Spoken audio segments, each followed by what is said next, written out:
Saudaraku, suasana semarak terjadi di sepanjang jalan Kota Takengon menuju kantor Komisi Independen Pemilihan atau KIP Aceh Tengah pada Sabtu 13 Mei 2023. Pasalnya, ratusan simpatisan berbondong-bondong datang untuk memberikan dukungan dan mengiringi proses pendaftaran calon legislatif atau Bacalek Partai Gerindra. Antusiasme yang tinggi terlihat di wajah mereka menunjukkan dukungan kuat terhadap partai tersebut.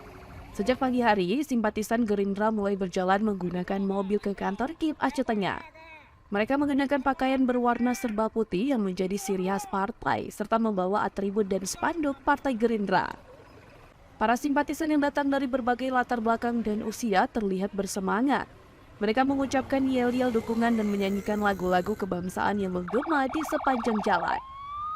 Suasana kebersamaan dan semangat membara terasa di udara, menciptakan energi positif yang menginspirasi. Sekretaris Partai Gerindra Edi Kurniawan tampak memimpin pasukan simpatisan, ditemani oleh Ketua Helmi Afandi dan Bendahara Januar Effendi serta seluruh kader partai. Dengan mengendarai mobil terbuka, Edi Kurniawan, Helmi Afandi, dan Januar Effendi tampak sesekali melambaikan tangan kepada masyarakat. Dalam konferensi pers yang dipimpin oleh Edi Kurniawan mengatakan Partai Gerindra dengan penuh keyakinan menetapkan target menjadi pemenang utama di Aceh Tengah dalam pemilihan legislatif 2024 mendatang. Dalam upaya untuk meraih kemenangan tersebut, partai ini akan menyerahkan sepenuhnya kepada masyarakat beberapa kursi yang diperoleh nantinya.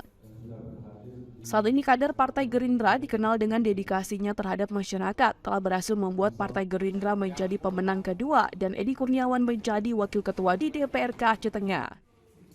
Selanjutnya Gerindra menargetkan perolehan itu akan naik kelas menjadi pemenang pertama untuk menduduki ketua DPRK Aceh Tengah.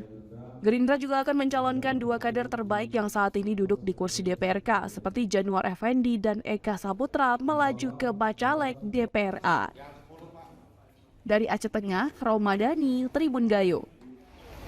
Pertama, perlu kami jelaskan kenapa Partai Gerindra itu dibentuk dan dilahirkan adalah tujuannya untuk memperjuangkan hak-hak rakyat dan menjadi partai perjuang yang kita akan menjadi partai perjuang. Jadi dalam hal target suara, perolehan suara maupun kursi, kami serahkan kepada pemilih untuk mengirim berapa anggota DPRK dari